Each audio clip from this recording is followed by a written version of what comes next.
Hakari Kenji in Shibuya? That's quite a gamble, isn't it?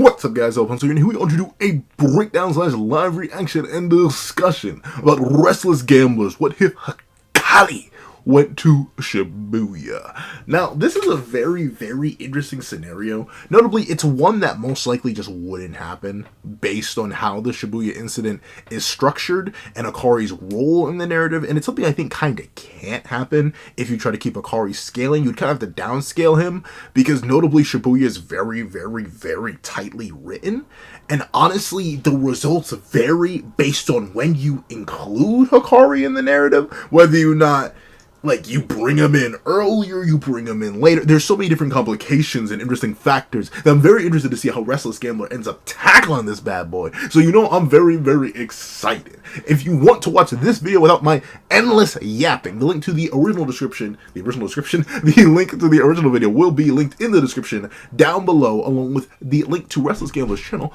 Please go check bro out. He still has numerous more videos that I do plan to react to because he's a quality content creator. But we have a lot to discuss. This is a 23-minute chunker, so you know your boy's gonna be here for a minute. Let's not waste any more time and let's hop right into it. Editing me. Ready. 3, 2, 1. For this video, we'll have multiple different scenarios in which we will have Hakari insert himself in. But because everything will be insanely convoluted if we just go over the entire story of Shibuya with Hakari at different points, we decided we would just put him in different fights and see how the outcome would change. Okay. So starting off with the first... You know what, I may just do it. I may do that. My variation too. I may just make it that way. Because that's the thing, right? Unless you just put him through the Shibuya gauntlet, like you just put him in every single fight, it's hard to write the story. Because the stories, once again, it's one of the things I'll give JJK, which is both a blessing and a curse. It's very tightly written. Like you can't really be swapping and inserting and removing characters without breaking the plot. I'm not gonna say it's a series built on convenience, but like certain things need to happen in certain ways, or else bad things happen later on in the timeline, or the timeline just can't function. If Mahito gets got and Kenjaku does not save him, Culling Games doesn't happen. At least not as quickly as it does. Choso and Itadori don't fight, 15 Finger Suguna does not happen. At least not, no. It literally just wouldn't happen. Because Yuji would be knocked out by Jogo most likely. But like, eating the fingers would not have given Suguna full control if he wasn't so fatigued. Like things can't happen. So I understand doing it in this gauntlet format. So let's see. First possible scenario we drop Hakari in, we have him alongside Yuji against Choso. This is probably... They mollywop Choso. God, you know, Choso was already low-key struggling with Yuji. He won. He was already struggling with Yuji. If Hakari... they beat the brakes off of Choso. Wabo combo, like they would legit be Hakari. It would be Todo and Yuji versus Hanami, but with a way weaker and less diverse Hanami and a way more deadly and way harder hitting Todo, and not arguably, just a genuinely harder hitting Yuji too.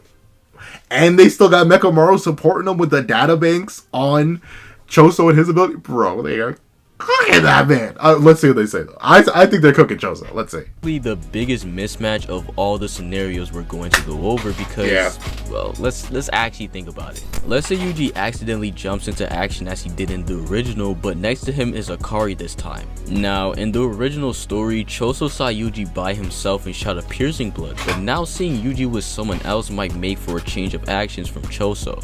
This time I think he would still shoot the piercing blood, but move it to the side to where Hakari is to kill 2 birds with 1 stone. But sadly this just wouldn't work because piercing blood is significantly slower after it first gets shot. Yuji was able to block the piercing blood, so Hakari, someone faster than him, would easily avoid it. In the original story, Yuji rushes straight to Choso and punches him, but now there's 2 guys punching him, with Hakari's AP and damage being even greater than Yuji's. Now, we'll be fair to Choso and say that they stop for a second and let Choso talk, and Choso gets a rage amp because of what Yuji says. But this would amount to mostly nothing because in the original story it's noted that Choso is trying to keep his distance from Yuji so he can spam piercing bloods. Considering this is a forward hallway, Choso physically cannot keep a distance from either Yuji or Hakari at the same time. And so they would just end up jumping him before he can let off any piercing bloods. And remember, Yuji lands like 3 clean hits on Choso, and Choso's like, I already took this much damage. Choso already barely was alive after fighting Yuji, and only Yuji landing 3 clean hits. Then you add another person who hits probably at bare minimum twice as hard as this Yuji. Remember, this is a Yuji pre any black flashes. This is basically start of Shibuya Yuji, for all intents and purposes. He's a little fatigued after the grasshopper fight, but barely. If you want to tell me Hakari who's smacking around Demon God, yo, it'd be a massacre. Let's see. Note that 3 genuine hits from Yuji did heavy damage to Choso. In this scenario, Yuji would get in way more than 3 hits, plus he's receiving heavier attacks from Hakari himself. I genuinely don't think Hakari would even need to use his domain expansion against Choso here because his base form is just enough to deal with Choso, especially... I could see, you know what I could see though? I could see Hakari using Choso as domain fodder. Just like he used Charles as domain fodder to prepare for Kashimo, I could see Hakari doing the exact same thing. He sees their molly-whopping Choso and he's like, alright, Betskis. And then just immediately opens domain, gets domain off on Choso, and then just beats him up even faster, and then they leave. And then run off to the next domain victim. Because then you get Jackpot Hakari plus Yuji. Who would run up on who? Mahito, probably. Because, like, I'm not sure. Jogo may. That may happen. We may get Jogo versus Jackpot Hakari, and that's an interesting one. Let's see. With the help of Yuji. Things get even worse when you consider the fact that Mechamaru would eventually give intel to both Hakari and Yuji about Choso's abilities.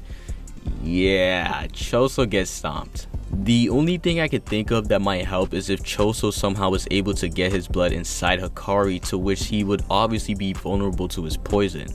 But again, how would he even pull that off? Overall, Hakari and Yuji versus Choso would go from a Choso win to a Yuji win, with Hakari and Yuji being able to do whatever they want in Shibuya.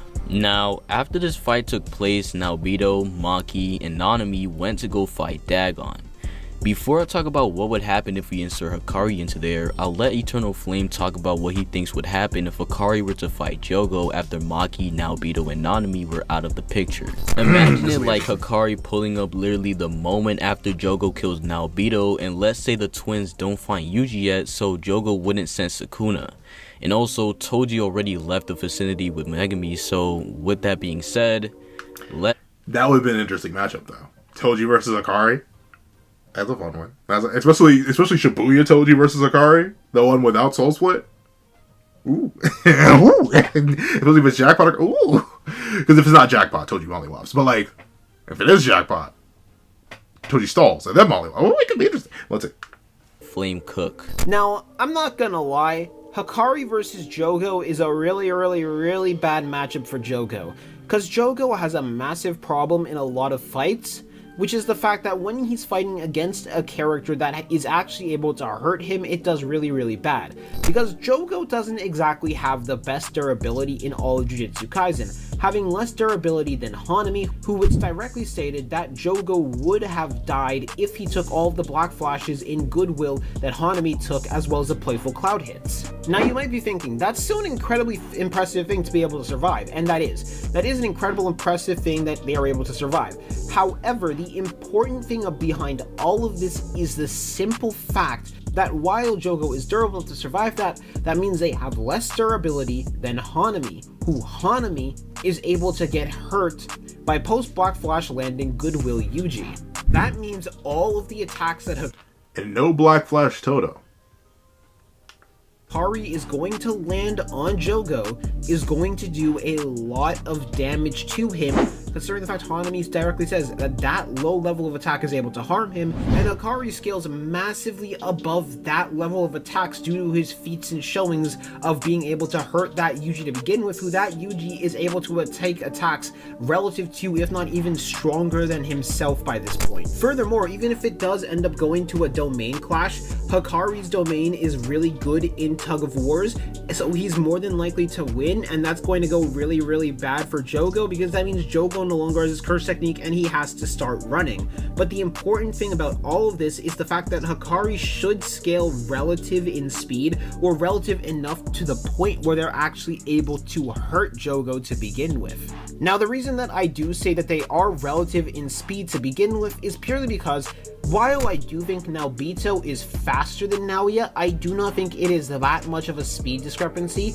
I think the two of them are extremely relative in speed because it's noted that there is a human physical body limit in how fast you can actually go. It's why Cursed Naoya moves incredibly fast, because he's able to massively increase the durability of his body to allow himself to move that fast to begin with. So while I do think Naobito is faster than Naoya, it should still be noted it's not that much of a speed discrepancy, with Yuta being able to directly keep up with Naoya, and as I talked about earlier, Hakari should be relative to Yuta. Furthermore, okay. Jogo is just directly That's how I would do it too. That's how I would do it. like if I'm trying. That's the thing. Jogo's weird.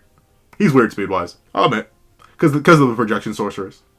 It is weird. But once again, he's stated to be slower than them. So like, maybe slower than them. That's the thing. It's a weird chain, I'll admit, but it's a chain I'd use too. So like, I'm not even knocking it. I'm not knocking it. Lower than Naobito, because of the fact that Dagon says that this guy might even be faster than Jogo. And while you might be thinking, okay, that just means Dagon is uncertain, but the thing about that is Dagon also has a preference towards Jogo because he cares a lot about Jogo, basically seeing the disaster curses all as his family. So of course. And another thing is, that's not even like a stack of Naobito. That's just casual moving Naobito. He hasn't started stacking or anything. So like, that's base Naobito, who may be faster than Jogo, just regular projection sorcery. And as he's right, coming from a biased Dagon, who would most likely, by him saying that he may be faster than Jogo, it's basically saying that Naobito's faster than Jogo.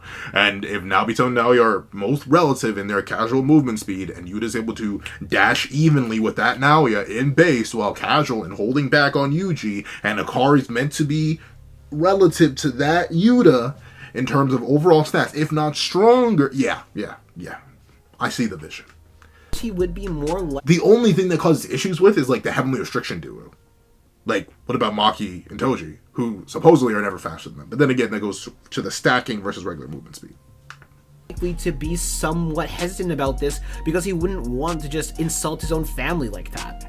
All of this is to say, Hakari should be relative in Jogo, and while Jogo does have ranged attacks, it's only going to be so long until Hakari just walks through it with his immortality offered by Jackpot and eventually starts to beat him down.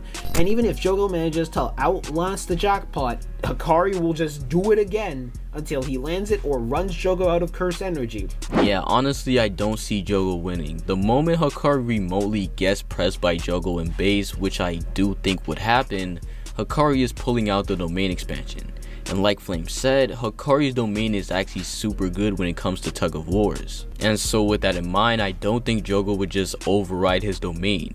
Even if you think it would become like a Megumi and Dagon situation, the sure hit was the information that went to Jogo's brain, so it would just be useless. It's even funnier because if he attempts that, Jogo wouldn't have access to his curse technique for some time, and assuming Hakari hits a Jackpot, he'd utterly violate Jogo. That's another Hakari win. Now, the next scenario we'll be going over is the one that actually predates the Jogo scenario, and that's if Hakari were to accompany Nanami, Naobito, and Maki in their fight against Dagon. Now, in this initial fight, of course, I do still think Naobito would outperform everyone there because of how insane his speed is. That is, until Dagon uses domain expansion.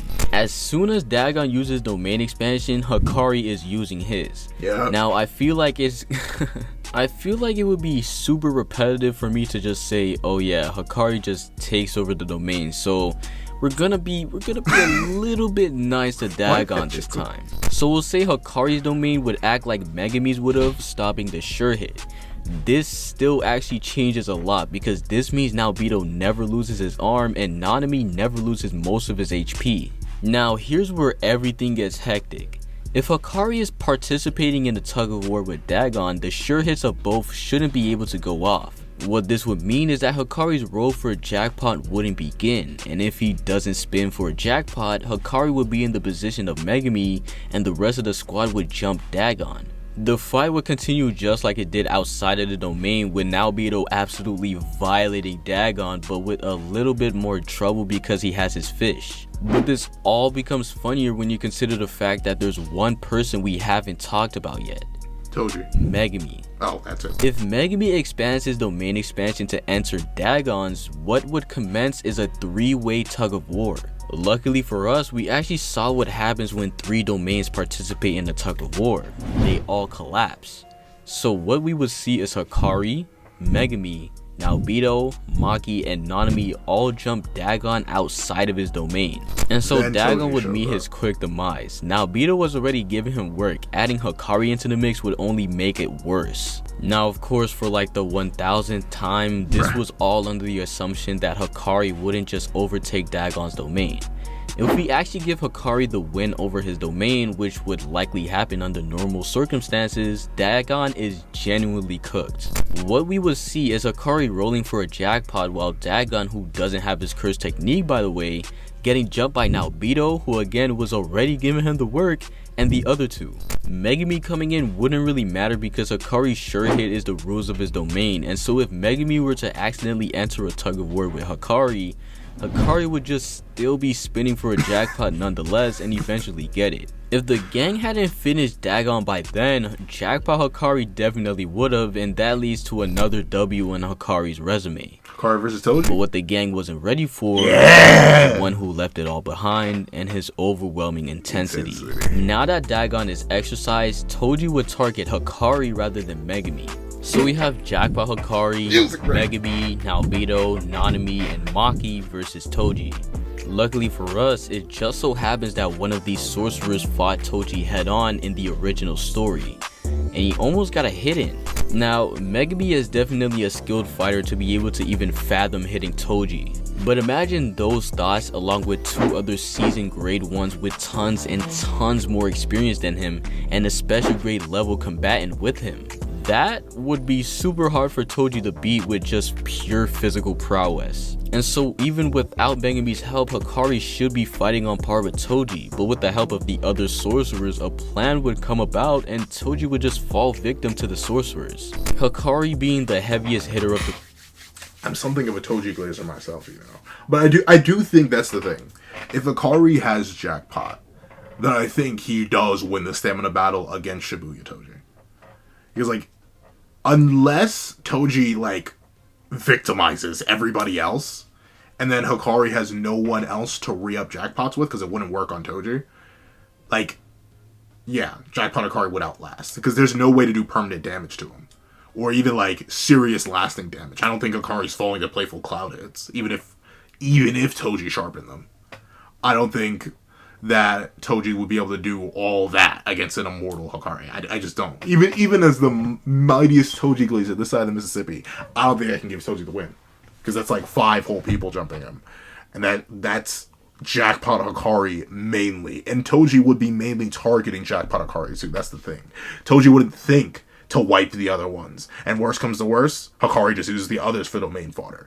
But if he does make the mistake, if Hakari does try to domain Toji out of instinct, because he's the closest one there, and considering it's Toji and Hakari, they'd likely be sprinting far away from the others, they'd be moving a whole lot. If it's base Hakari versus Shibuya Toji, I don't think I need to tell you that Shibuya Toji watches him. It's base Hakari. But if it's Jackpot, and he can keep looping Jackpots, then yeah, he would stall Toji out eventually. Group would be the one Megami and the others would be most likely to compete with Toji.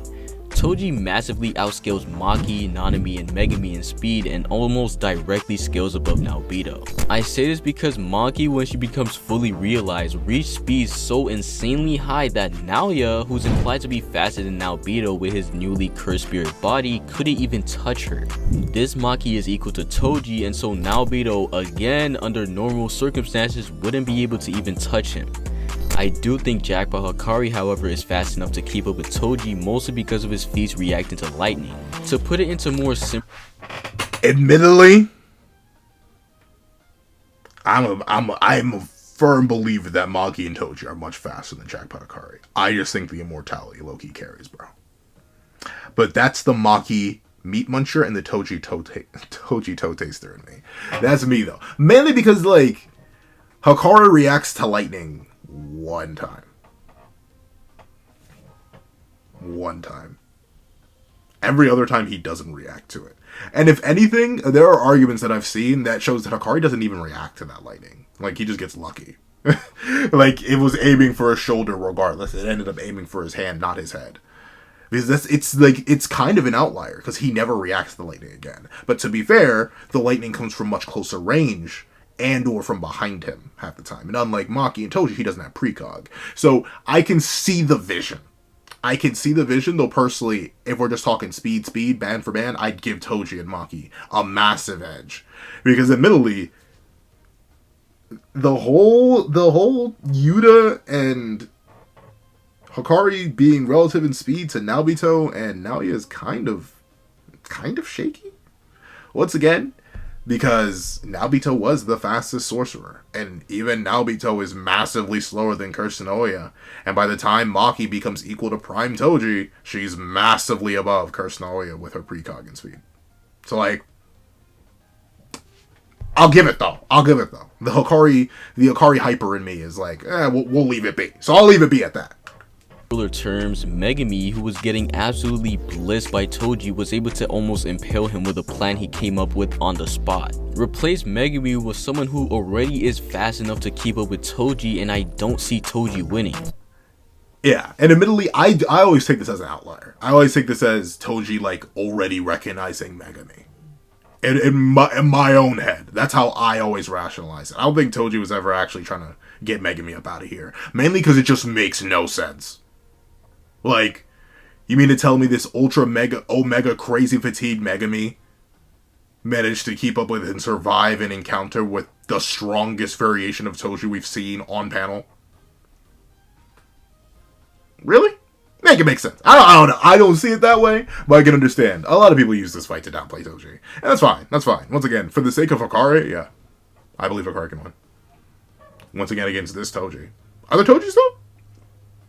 Soul Split Katana Toji? In a 1v1? Where you can't get jackpot? But that's another thing. You can call this glazing all you want, but this smelly deadbeat dad isn't getting the dub over the Restless Gambler. Add another win to the list. There is one more scenario to go over. The best fight in all of JJK. Hakari versus kenjaku. Yuji and Todo versus Mahito. Of course, this time we're inserting Hakari into there. I'll let Flame cook that up because this is a matchup I want to do on a separate time. I'm not gonna lie, this is one of the fights I wanted to talk about really the most, which was how Hakari would really change the battle with Todo and Yuji against Mahito. Because Hakari is much stronger than Yuji and Todo, but at the same time he has the unfortunate reality of he's not actually able to hurt Mahito at all.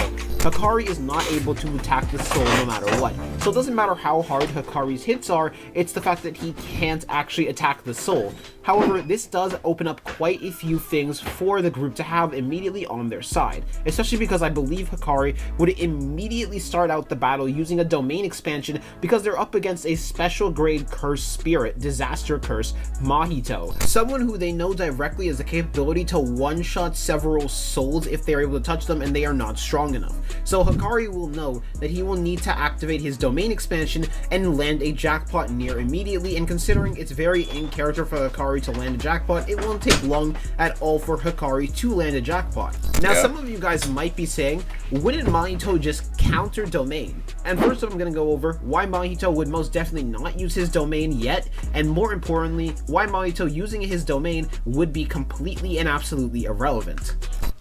Hakari's, if I had to take a guess, Hakari's domain is stated to be good in tug of wars. I think exclusively in the Japanese. Like, we never actually see it. This never stated in the English translation of the manga, whether it be in the TCBs or the officials. I don't think it's ever stated. But it's to be really, really good in tug of wars. Plus, they would just cancel out and get into a domain clash. And remember, Mahito's immortality specifically relies on his technique. If he goes band for band with Hakari and loses, he's mortal. And then he's getting jumped by a person who can still attack his soul, someone who can do damage to him when he still has the soul immunity, and somebody, whoa, and someone even stronger. So, like, yeah, Mahito does not want to go domain for domain, band for band, bar for bar, because if he does, he's then getting ganked. And the 10 seconds it takes for him to revive his technique, he's going to get jumped to oblivion and exercised. Let's see. Up first, the reason why I don't think that Mahito would even use his domain in character is because he knows Yuji is currently present. So assuming he even somehow manages to win the domain clash, there was a very good chance Sukuna would just shut that down immediately. So Mahito would probably not want to take that risk, especially upon finding out what Hakari's domain does, how it functions, which he'd find out pretty fast because Hakari's domain is even faster than Mahito's 0.2 second domain expansion. However, even if Mahito did use his domain, he would immediately lose, like, really badly. Hakari has a much more refined domain than Mahito does. On top of that, Hakari's domain is much better in tug-of-war clashes in exchange for him not having a sure hit that kills or does any damage to people and having a sure hit that only explains the rules to people. His domain, it does much better in tug-of-war battles. So it is much more likely that Hakari would end up winning the tug-of-war and end up getting a jackpot, which is the worst case scenario for Mahito, because that means Mahito's domain gets overpowered completely and Mahito's curse technique is no longer active. So all three of the people can damage Mahito to begin with, and Mahito kind of gets stomped from that point onward because he no longer has his curse technique cheese. So we're just going to assume for the sake of this video, Mahito does not try and counter open his own domain against the freak opponents, and he lets Hakari land his own domain while Todo ends up giving Yuji his motivational speech to bring Yuji back from the dead. So the battle will start out immediately with Jackpot Hakari, Yuji... Crazy thing is, though, if their timeline is going, like, anywhere linearly, like, say, if it progresses battle to battle to battle to battle, Yuji wouldn't even be down. Because Nobara would still be alive, probably. Because he probably would have never encountered Mahito. And, like, Nanami would definitely still be alive. In fact, Nanami maybe there help him jump. Like, that's the thing. That's what happens when you change Shibuya. Some characters just live. And that changes things for character arcs, like Yuji's. So the whole arc centers heavily around him. Notice how they haven't even mentioned Big Raga. Because Big Raga probably wouldn't happen. Sukuna, 15 fingers, wouldn't happen. The plot once again, the plot shattered. Let's see. Wait. Chidori and Todo all getting in the battle, with Todo and Hakari likely being the four front runners, before Todo just allows Yuji to land a black flash in the battle as well, by clapping and swapping places directly with him, when Mahito likely thinks he's about to land a hit on Todo in a similar fashion to what happened in canon to allow Yuji to land his own black flash, which Hakari is immediately going to follow up and start bombarding him with his own hits himself. Now, of course, Hakari's hits are still not going to do any damage to Mahito, but it should be noted, Todo is not even going to need to watch out for Hakari in particular to swap places with him, because Hakari is just far too fast for Mahito to even get a chance for landing hits on properly because of how high Hakari scales to. Hakari in his base form is able to hurt a post-Shibuya fully healed Yuji, who Yuji in the previous arc against Yuta was already compared to a demon god in comparison to his previous self, which should already put him above the Yuji that fought directly against Mahito.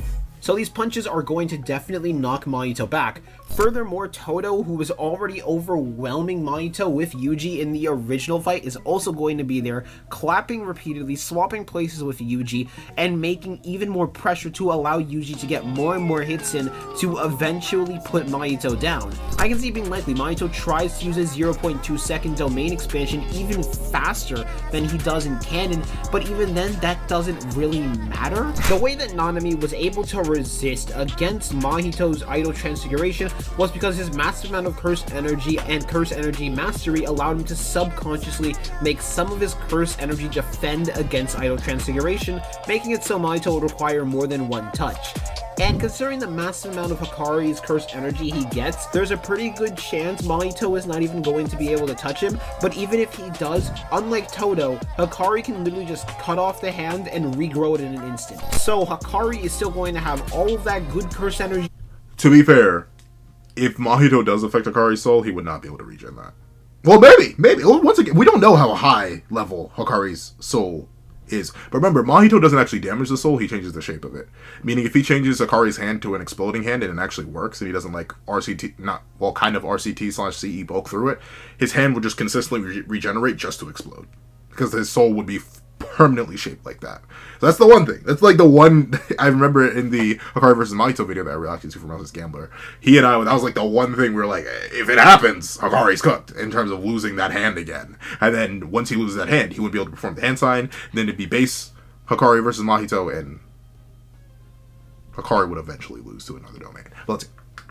Juice, and it's probably going to result in Yuji eventually landing a multitude of black flashes and putting down Mahito once and for all, or Hakari and Todo and Yuji putting him down once Mahito was on curse and a cooldown for using the domain and doing this really risky play. I just don't see how Mahito is going to outthink his way out of a 3v1 against these opponents, especially considering one of them is already much stronger in comparison. One of them is a menace to society in Todo and how he claps and disorients him, and the other is someone who is capable of damaging him. So Mahito kind of just gets stomped really, really badly. And with all of that said, Hakari is rocking a cool 5-0 record. I think the same. They are talking about Kenny, but that was in the thumbnail. Come on now, don't tell me y'all ain't talking about Kenny. Wait, thing would happen at the end of the arc with Kenjaku escaping, because no one actually expected that. But regardless, with every scenario we drop him into, I was low-key hoping we were gonna get Hakari versus Ken. I should have noticed it by the length of the video. Okay, we'll let it rock. He gives the sorcerers a win. Choso would get overwhelmed by Hakari and base, with the jackpot being literal overkill. Jogo in a 1v1 scenario with Hakari wouldn't be in his favor, and so adding in more people who fought him before would just add on to Jogo's misfortune. Dagon, even when you're being nice to him, is dying to the gang of sorcerers, and Mahito wouldn't even get the chance to unlock his second form because of how fast he would die. And finally, Toji probably has the best chance with his circumstances. I only said that because he's my fourth favorite character. He genuinely stands no chance. Whoa, not no chance. It depends on how smart Toji plays it. I think Toji could bulk through Hakari. Well, that's another story for another time. Y'all think? Let me know down in the comments. Definitely go check out Flame's channel. The link will be in the description. And I'll catch y'all in the next one. W video as always. Wonderful collab by Restless Gambler and Eternal Flame. I need to see if I can collab with either of them. Both of them? I don't know. I'll have to see. I'll probably have to. I think they both have business emails. I'm gonna see if I can hop in the emails to see if I can collab with them, because they seem like they'd be really fun to collab with. But overall, fantastic video. I agree with literally everything. The only thing that me and Restless Gambler remotely disagree on is Toji. But even then, I see his vision. I see the vision perfectly. So like, yeah, amazing video, wonderful. If you made it all the way to the end of this video, though, please leave Restless Shibuya in the comment section down below. I thank you so much for watching. Remember to leave a like, share, comment, and subscribe. Make sure that lonely keeps posting numbers out on any videos that come to the channel. Also, I do happen to have a Patreon down below where you can support me for as low as $1 a month. Things like exclusive videos, early content, and more. You'll also become a member of the channel for as low as $3 a month to get the same perks and more. So those perks include the live reaction to the very next chapter of Jujutsu Kaisen, ad-free variations of all my videos, and if you become a $25 patron or a $25 member, you can order whatever video you want. Now, with the designation of worthiness, I want to thank you guys so much for watching once again, and I hope you guys have a wonderful day. This is That with the Pencil, writing off.